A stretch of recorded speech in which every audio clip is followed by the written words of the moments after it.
நான் தற்போதைய பற்றி பேச விரும்புகிறேன். கொச்சியில நிச்சயமாக நிறைய வாய்ப்புகள் இருப்பதை என்னால் பார்க்க முடிகிறது. உண்மையில அது ஒரு நகரம், நிறைய வேலை வாய்ப்புகள் உள்ளன, குறிப்பாக இளைஞர்களுக்கு. உண்மையில ஆனால் நான் இருந்து வருகிறேன்.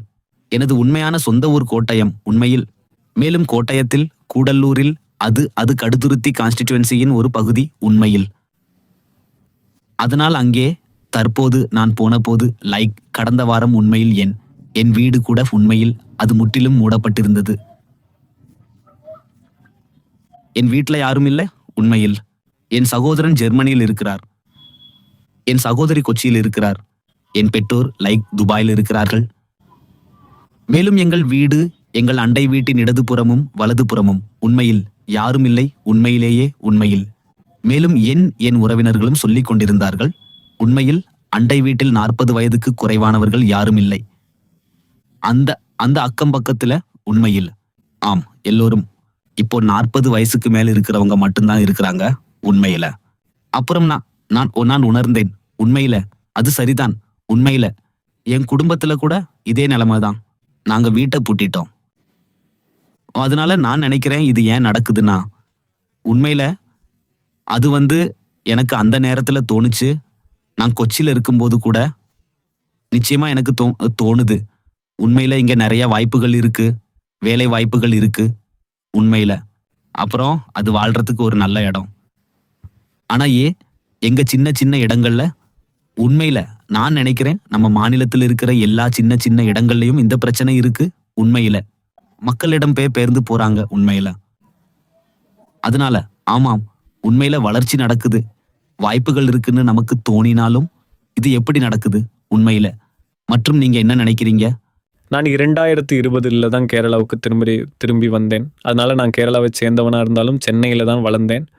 எனக்கு என்ன தோணுதுன்னா, நமக்கு வாய்ப்புகள் இருக்கு. ஆனா மறுபடியும் நான் நினைக்கிறேன், சமூகத்துக்கிட்ட இருந்து இப்படி ஒரு தார்மீக கேள்வி இருக்கு. உதாரணத்துக்கு நான் இந்த கம்மல் போட்டா கூட, இல்லை வேற ஏதாவது செஞ்சா கூட, நான் குவியரா இருந்தா கூட இப்படி ஒரு கேள்வி வருது, நீங்க யாரு, உங்க பெயர்கள் என்ன அப்படின்னு. அப்புறம் உங்களுக்கே தெரியும், நீங்க சுய ஐடென்டிஃபை பண்ணா கூட எப்பவுமே இப்படி ஒரு கேள்வி வரும், நீங்க அதை செய்ய முடியாது, இல்லைன்னா நீங்க ஒரு கோட்டை தாண்ட முடியாது. அது நம்ம அமைப்புல சமூக ரீதியா பதிஞ்சு போயிருக்கு. நான் நினைக்கிறேன், கொச்சி இல்லை, திருவனந்தபுரம் இல்லை, கோழிக்கோடு, எங்க மற்ற மாநிலங்கள்ல இருந்து நிறைய பேர் வர்றாங்களோ, அதனால அது இந்த அனுபவங்களுக்கு அதிகமாக திறந்த மனதோடு இருக்கு. ஆனால் நீங்கள் கேரளாவில் எந்த கிராமங்களுக்கு பயணம் செஞ்சாலும் அவங்க உங்களை இன்னும் முறைச்சு பார்ப்பாங்க, அவங்க உங்களை இன்னும் கேள்வி கேட்பாங்க. இப்போ நான் நினைக்கிறேன், மக்கள் தாங்களாகவே இருக்கக்கூடிய எந்த இடமும் நம்மிடம் இல்லை என்பதுதான் விஷயம். நான் நினைக்கிறேன், அரசாங்கமும் இடங்களை உருவாக்க முயற்சிக்கிறது. மேலும் மக்கள் தாங்களாகவே இருக்கக்கூடிய, அவர்கள் விரும்பும் விஷயங்களை செய்யக்கூடிய கலாச்சாரத்துறை மற்றும் பிற துறைகளில் அவர்கள் முதலீடு செய்யவும் முயற்சிக்கிறார்கள். ஆனால் மறுபடியும் நான் நினைக்கிறேன், சமூக ரீதியாக இளைஞர்களுக்கு என்ன வேண்டும் என்பதை மக்கள் புரிந்து கொள்ளும் ஒரு நிலைக்கு நாம் இன்னும் வளர்ந்து கொண்டிருக்கிறோம். அதாவது நான் அப்படித்தான் நினைக்கிறேன். வாய்ப்புகள் இங்கே வந்து கொண்டிருக்கின்றன. அரசாங்கம் மேலும் மேலும் முதலீட்டாளர்களையும் உள்கட்டமைப்புகளையும் கொண்டு வர முயற்சிக்கிறது. எல்லாம், அதாவது நீங்கள் கொச்சியை பார்த்தால் முதல் சோலார் விமான நிலையம், முதல் வாட்டர் மெட்ரோவை பார்க்கலாம். அது இங்கே நிறைய முதல் விஷயங்கள் இருக்கின்றன. ஆமாம் ஆமாம், அதனால நான் சொல்லிட்டு இருந்தேன், உண்மையில அடிப்படையில கொச்சி பயங்கரமா வளர்ந்துட்டு இருக்கு. உண்மையில ஆமா. ஆனால் ஏன் இல்லை? ஏன் கொச்சி உண்மையில முன்னேறல? ஆமா, அதனால் அங்கே நான் நினைக்கிறேன் அதிக வளர்ச்சி இருக்கிறது. உண்மையில் ஒரு இடம் இருக்கிறது. மேலும் ஒட்டுமொத்தமாக கொச்சி உண்மையில் மாசுபடுகிறது, அல்லது அதுபோல அது மிகவும் அதிகமாகி வருகிறது. எல்லாமே கொச்சியில தான் நடந்தது. உண்மையில் ஏன் ஒரு புதிய சைபர் டவர் திருச்சூரிலோ அல்லது கோட்டயத்திலோ தொடங்கப்பட முடியாது? அது கொடுக்கிறது. அதுபோல உண்மையில் ஐடியா எங்கிருந்தும் வேலை செய்ய முடியும். உண்மையில் அதற்கு ஒரு நகரம் மட்டும் இருக்க வேண்டும் என்பதில்லை. அதுபோல அதனால் அந்த வழியில் ஒவ்வொரு அதிக நகரங்கள் உண்மையில நிச்சயமாக இயற்கையை பாதுகாத்து உண்மையில், ஆனால் அப்பத்துதான் அதிக வாய்ப்புகள் கிடைக்கும். அதனால் மக்கள் கனடா அல்லது ஜெர்மனி அல்லது இங்கிலாந்துக்கு செல்ல மாட்டார்கள். உண்மையில் அவர்ஷிலாச்.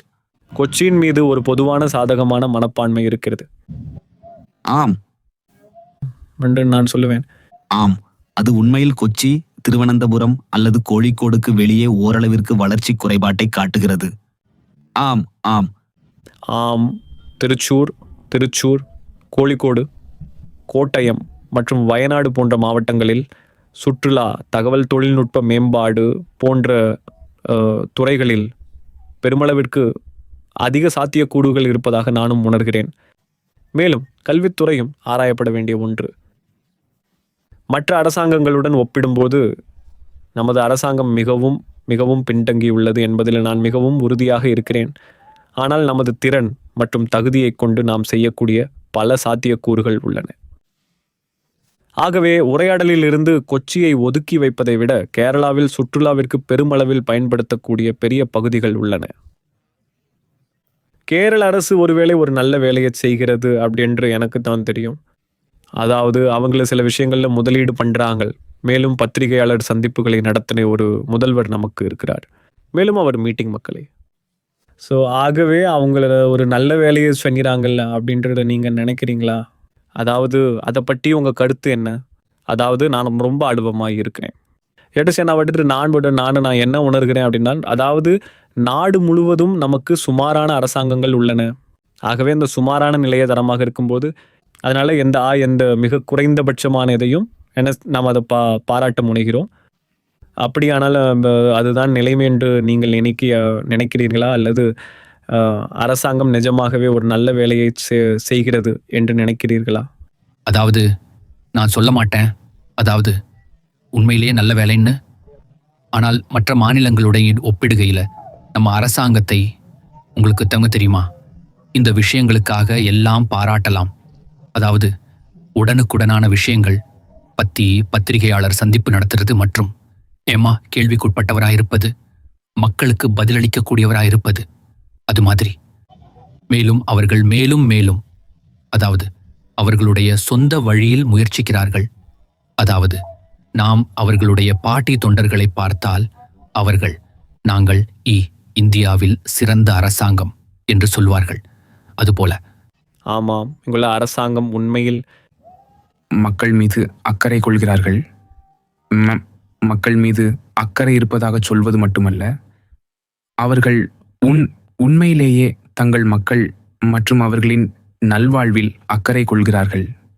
மேலும் அரசாங்கமும் அதாவது நம்ம சொல்ற மாதிரி கேரளாவில் அடிப்படையில் மிகவும் பலவீனமான சுற்றுச்சூழல் இருக்கிறது என்பதை சொல்ல முயற்சிக்கிறது. எனவே எந்த வளர்ச்சி நடந்தாலும் அது சுற்றுச்சூழலை பாதிக்கக்கூடாது என்பதை உறுதி செய்ய அவர்கள் முயற்சிக்கிறார்கள். ஏனென்றால் கடந்த வருடங்களாக நாங்கள் ஏராளமான இயற்கை பேரழிவுகளை சந்தித்து வருகிறோம். ஆகவே அதையும் அவர்கள் கவனித்துக் கொள்கிறார்கள். ஆம், தற்போதைய அரசாங்கத்திற்கு மேலும் இளைஞர் தலைமைகள் வரவேண்டும் என்றும் நான் நினைக்கிறேன். ஏனென்றால் பெரும்பாலும் நம்மிடம் இருப்பது பழைய தலைமுறையைச் சேர்ந்தவர்கள் தலைமை தாங்குவதுதான்.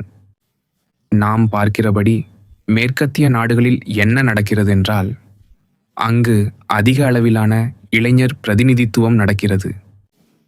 அது உண்மையிலேயே செயல்படுத்தப்பட வேண்டிய ஒரு நேர்மறையான விஷயம். ஏனெனில் தங்களுடைய குரல் கேட்கப்பட வேண்டும் என்று கோரும் ஏராளமான இளைஞர்கள் நம்மிடம் உள்ளனர். அது நான் நினைக்கிறேன் அரசாங்கம் இன்னும் ஆழமாக ஆராயக்கூடிய ஒன்று. அந்த அரசாங்கம் செய்கிறது, நிச்சயமாக உண்மையில் அரசாங்கம் செய்கிறது. குறிப்பாக முதலமைச்சர் கருண் மேனன் வெள்ளக்காலங்களில் அல்லது சூழல் மெல்லாம் முண்டக்காய் நேரத்தில் கையெழுத்திட்டது, அல்லது பூகம்பம், நிலச்சரிவு நேரத்தில் அந்த ஒவ்வொரு நாளும் ஊடகங்களுக்கு வருகிறார்.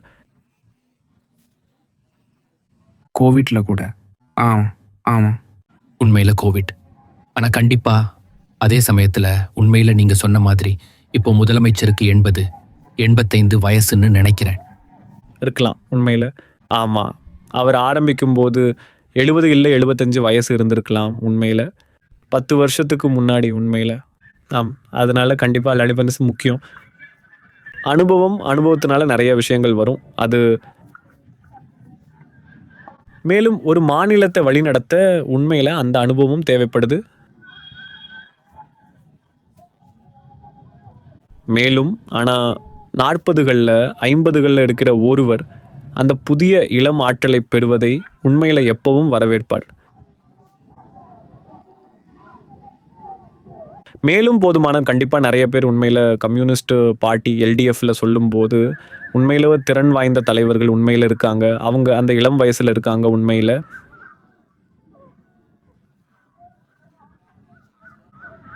ஆனால் காங்கிரஸ் விஷயத்துக்கு வந்தா எனக்கு அதாவது காங்கிரஸில் எனக்கு தெரியும். எனக்கு உண்மையிலேயே சந்தேகம். ஏன்னா அங்கே எல்லாருக்கும் தலைவரால் ஆகணும். குறைஞ்சபட்சம் உண்மையில் இங்கே ஒரு கட்டுப்பாடு இருக்குது. குறைந்தபட்சம் சரி, ஒரு மூத்த நபரை முதலமைச்சர் பதவியில் இருக்க அவர்கள் உண்மையில் அனுமதிக்கிறார்கள். ஆக நிச்சயமாக நான் அந்த விஷயத்தை உண்மையில் ஒப்புக்கொள்கிறேன். நமக்கு இன்னும் இளம் இளைஞர்கள் தலைவர்கள் உண்மையில் தேவை. ஆனால் அதே நேரத்தில் அந்த வயதில் போதுமான அனுபவம் உள்ளவர்கள் இருக்கிறார்களா இல்லையா என்பது ஒரு சந்தேகமான விஷயம் உண்மையில். ஆமாம்.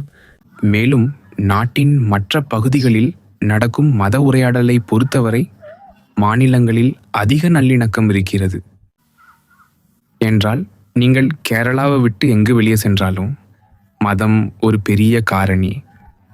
மதம், சாதியவாதம் ஆகியவை மிகவும் பரவலாக உள்ளன. கேரளாவில் அது இல்லவே இல்லை என்று நான் சொல்லவில்லை. ஆனால் அது மிக மிக சிறிய அளவிற்கு மட்டுமே பரவலாக உள்ளது.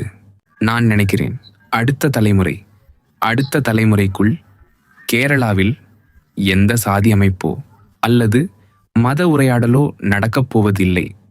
விஷயம் என்னவென்றால், கேரளா ஒரு முற்போக்கு மாநிலம் என்று சொல்லப்படுகிறது. அது ஒரு விஷயம். அதாவது கேரளாவில் சாதி அமைப்பு இருக்கிறது, மதவெறியர்கள் இருக்கிறார்கள், அடிப்படைவாதிகள் இருக்கிறார்கள். ஆனால் பிரச்சனை என்னவென்றால், அவர்களால் இந்த தீவிரவாத செயல்களை எல்லாம் செய்ய முடியாது. மேலும் அவர்கள் தெரியுமா, அவர்களால் ஒரு குழுவாக வர முடியாது என்றால் எங்களிடம் ஒரு மிக பன்முகத்தன்மை வாய்ந்த சமூக உணர்வு. அதாவது நாங்கள் ஒவ்வொரு நண்பர்கள் வட்டத்திலும் கூட நிறைய பன்முகத்தன்மையை பார்ப்போம். ஒரு நண்பரிடம் நீங்கள் எந்த மதத்தைச் சேர்ந்தவர் என்று ஒருபோதும் உரையாடல் நடப்பதில்லை. ஆமாம் ஆமாம் ஆமாம். அல்லது சமூகத்தில் நீங்கள் எந்த பிரிவைச் சேர்ந்தவர், ஒன்று நீங்கள் ஒரு நல்லவர் அல்லது ஒரு கெட்டவர். ஆமாம், அவ்வளவுதான். அதனால யார் முயற்சி தீர்ப்பளிப்பது மிகவும் குறைவு. ஆமாம் ஆமாம். இந்த தீவிரவாதத்தை அல்லது அடிப்படைவாதம் போன்றவற்றை புகுத்த முயற்சிப்பவர்கள், ஆமாம், அந்த விஷயங்கள் இங்கே பெரும்பாலும் வேலை செய்வதில்லை. ஆனால் சில இடங்கள் இருக்கின்றன, அங்கே தீப்பொறிகள் போல சில சம்பவங்கள் நடக்கின்றன. ஆனால் அது உங்களுக்கு தெரியும், இப்போதுள்ள நமது அரசாங்கத்தின் நிர்வாகத்தின் காரணமாக கட்டுப்படுத்தப்படுகிறது. நான் நினைக்கிறேன், நான் பார்த்தது என்னன்னா, நான் ஒரு இந்துஹி, நான் ஒரு நாத்திகராக இருந்தாலும் இந்து மதத்தை சேர்ந்தவன். என் சமூகத்திலும் கூட என் உறவினர்களுக்கு மத்தியிலே அடிப்படைவாதமாக மாறும் நபர்களை நான் பார்த்திருக்கிறேன். அவங்க ரொம்ப பழமைவாதிகளாக மாறிக்கொண்டிருக்கிறார்கள். மேலும் அவங்களுக்கு வெறும் 18-19 வயசு தான். நான் ஒவ்வொரு முறையும் ஏன் என்ன அப்படின்னுவது போன்ற கேள்விகளை கேட்கும்போது அவர்களிடம் குறிப்பிட்ட பதில் எதுவும் இருப்பதில்லை. அவங்க இது எனக்கு மிக ரொம்ப சக்தியை கொடுக்கிறது அப்படின்பது போல் சொல்கிறாங்க.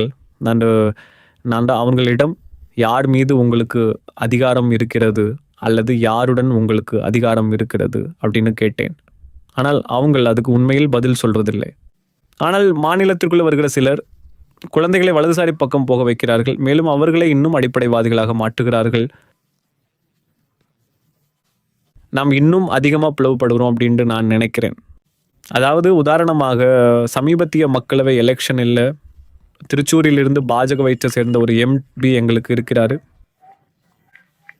ஆனால் அது திருச்சூரில் எங்களுக்கு இந்த கோயில் இருக்கிறதும் அதுக்கு காரணம் என்று நான் நினைக்கிறேன். அதனால் குறிப்பாக இந்த திருச்சூர் மற்றும் திருவனந்தபுரத்தில் எங்களுக்கு கோயில்கள் உள்ளன.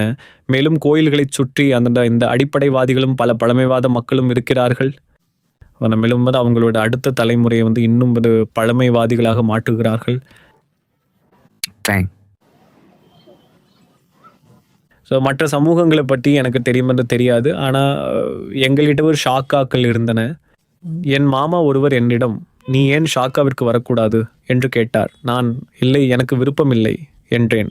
ஆனால் என்னால் முடியாது என்று சொல்ல முடிந்தது. ஏனென்றால் என் பெற்றோர் எனக்கு சொல்லியிருந்தார்கள். மேலும் நான் ஒரு விதத்தில் வளர்க்கப்பட்டிருக்கிறேன். அது எனக்கு கிடைத்த ஒரு பாக்கியம். ஆனால் இந்த பாக்கியம் மற்ற எல்லோரிடமும் இருக்கிறது என்று நான் நினைக்கவில்லை. ஆமாம். ஏனென்றால் அவங்களுக்கு சிறந்த வாய்ப்பு வழங்கப்படுகிறது, அவங்களுக்கு நிதி நிலைத்தன்மை வழங்கப்படுகிறது. மேலும் இந்த மக்களை அடிப்படைவாதத்தை நோக்கி செல்ல வைப்பது இவையே என்று நான் நினைக்கிறேன். மற்ற நாடுகளிலும் மற்ற ஒவ்வொரு மதமும் இதைத்தான் செய்து கொண்டிருக்கிறது என்று நான் நினைக்கிறேன். நாள் இங்கே இப்போ இந்து மதமோ அல்லது இந்துத்துவாவோ அதை பண்ணி கொண்டிருக்கிறது. இது எதுவாக இருந்தாலும் கேரளாவில் பிஜேபி போல அவர்கள் மிகவும் செல்வாக்கு மிக்க நபர்களை வைத்து செய்ய முயற்சிக்கிறார்கள். இந்த மாநில எலெக்ஷனுக்கு கூட எல்லா சமூக ஊடக செல்வாக்கு செலுத்துபவர்களும் பிஜேபியின் வேட்பாளர்களாக மாறுவதையும் அவர்களின் ரசிகர்கள் பிஜேபியின் ஒரு பகுதியாக இருப்பதையும் நீங்கள் பார்க்கலாம்.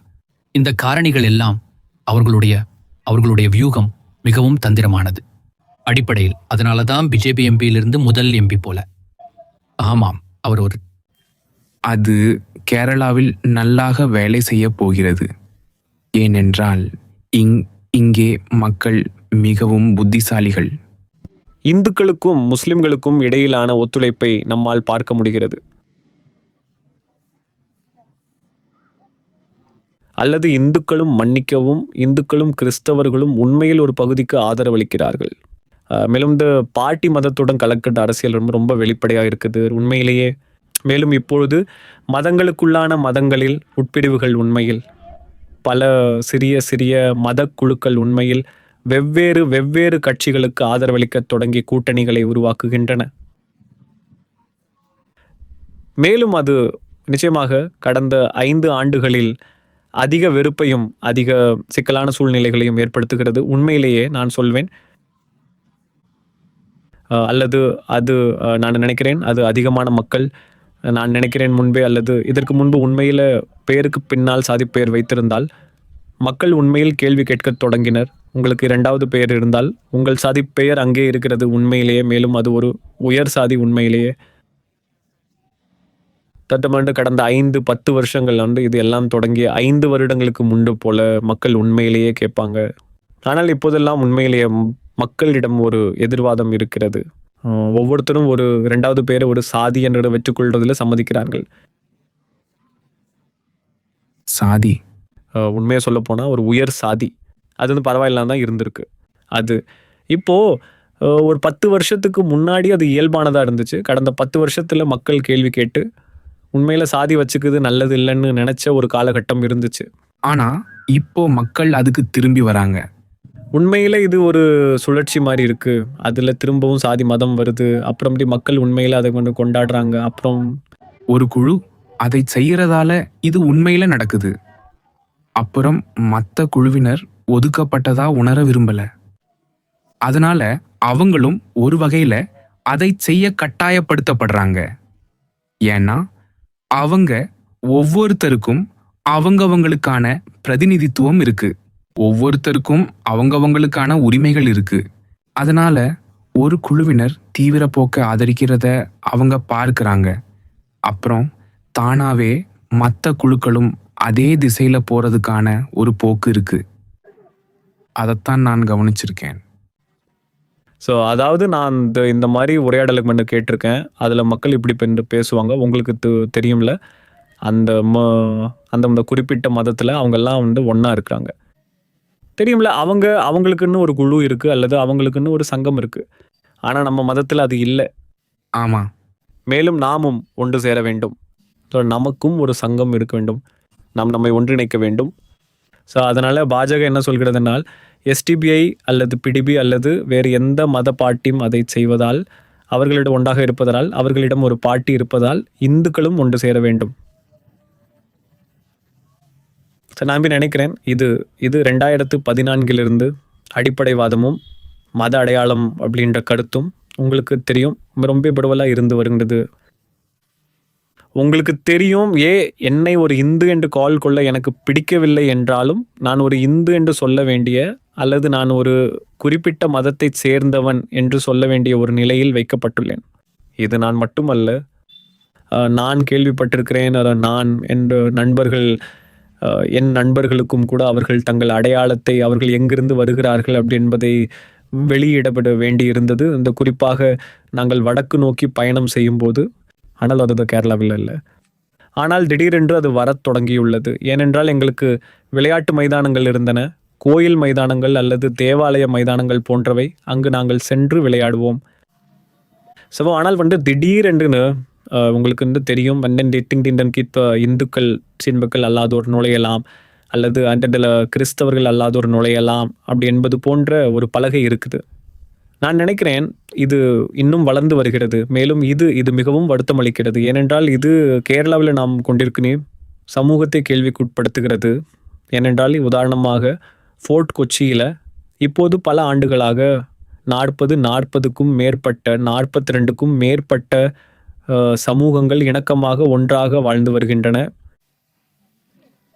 ஆனால் மீண்டும் இது திருச்சூரிலோ அல்லது பாலக்காட்டிலோ எங்காவது நடந்தால் அது எந்த மதத்தையும் பொருட்படுத்தாமல் ஃபோர்ட் கொச்சிக்கோ அல்லது கோட்டயத்திற்கோ வரக்கூடும்.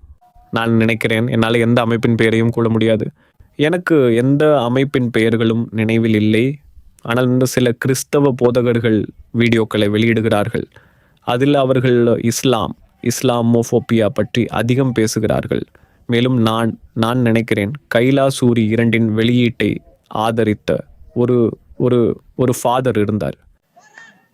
மேலும் அவங்களோட மக்களை அந்த படத்தை பார்க்க சொல்வாங்க, அல்லது அது இஸ்லாமாகவோ இந்து மதமாகவோ அல்லது கிறிஸ்தவமாகவோ இருந்தாலும் சரி, எந்த ஒரு குறிப்பிட்ட மதத்திற்கு எதிராகவும் பேச சொல்வார்கள்.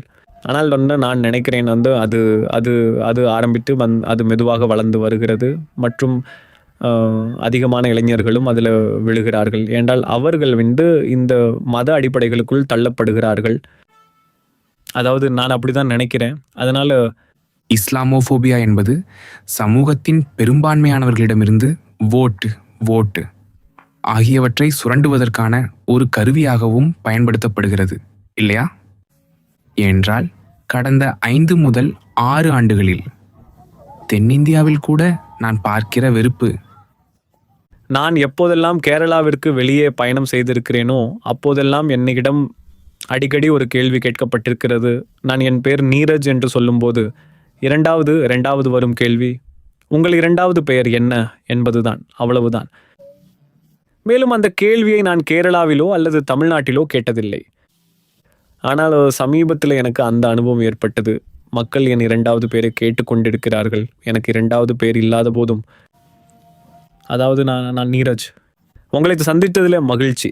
பிறகு நீரஜ் என்ன அப்படிங்கிறது போன்ற ஒரு கேள்விதான் எனக்கு வருகிறது. அது வருத்தம் அளிக்கிறது. மேலும் இந்த கேள்விகள் இளைஞர்களிடமிருந்து வருகின்றன. அது இன்னும் வருத்தம் அளிக்கிறது. நம்ம ஒரு விதத்தில் துருவப்படுத்தப்படுகிறோம் அப்படின்னு நான் நினைக்கிறேன்.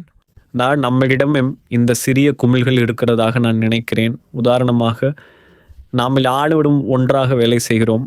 நம் அனைவருக்கும் ஒரே வேலை இருக்கிறது. மேலும் நாம் ஒரே அரசியல் சித்தாந்தத்தையும் பகிர்ந்து கொள்ளலாம். எனவே அதை தாண்டி இந்த அரசியல் சித்தாந்தங்களோ அல்லது இந்த உரையாடலோ வேறு எங்கும் நடப்பதில்லை. கடந்த எலெக்ஷன், அதாவது இந்த எல்டிஎஃப் அரசாங்கம் 2வது முறையாக ஆட்சிக்கு வந்தது. அதுக்கு முன்பு அது எல்டிஎஃப், பின்னர் யூடிஎஃப், எல்டிஎஃப், பின்னர் யூடிஎஃப் என்பது போல் இருந்தது. அடிக்கடி மாற்றங்கள் இருந்தன. ஆனால் இப்போது அடுத்த எலெக்ஷனிலும் அவங்க வின் போகிறார்கள் என்று நினைக்கிறேன். அதாவது அது அவங்க ஒரு மாதிரி பெரும்பாலான, அதாவது மக்கள் ஒரு மாதிரி அரசாங்கத்தையும் இதையெல்லாமும் உண்மையிலேயே விரும்புகிறார்கள். அவங்க பல வழிகளில் எல்டிஎஃப்ஐ ஆதரிக்கிறார்கள். அதனால் அது உண்மையில் அதை அழிக்கிறது. உங்களுக்கு தெரியுமா, அதாவது அரசாங்கங்கள் மாறியதால் கேரளாவில் ஒரு நல்ல வளர்ச்சி இருந்தது. மேலும் 2 அரசாங்கங்களும் ஒரு விதத்தில் தங்களால் முடிந்ததை செய்ய முயன்றன.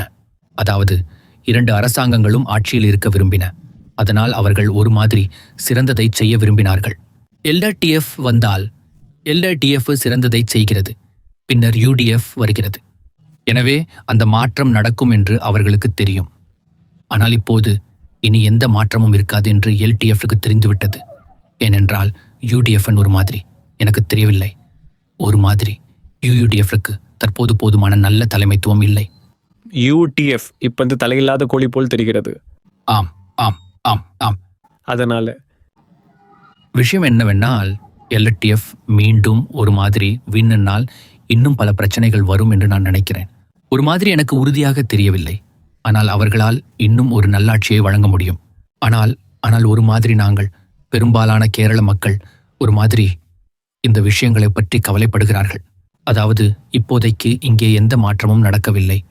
இது 2வது மற்றும் 3வது பதவிக்காலமாக இருந்து வருகிறது. அப்போது பிரச்சனைகள் வரும். அதாவது மக்கள் அந்த பிரச்சனைகளை எதிர்பார்க்கிறார்கள். அதனால் சில சமயங்களில் அடுத்த எலெக்ஷனிலும் ஒரு மாற்றம் இருக்கும். அதாவது அவர்கள் ஆட்சியில் ஒரு மாற்றத்தை விரும்பினார்கள். அதனால் அவர்கள் யூடிஎஃப்காக அதிகமாக ஓட் செய்ய முயற்சிப்பார்கள். ஆனால் தலைமை பிரச்சனை என்னவென்றால் அவர்களால் இனி யூடிஎஃப்ஐ நம்ப முடியாது. அது போன்ற பிரச்சனைகள் இருக்கின்றன. ஆனால் எனக்கு தெரியாது.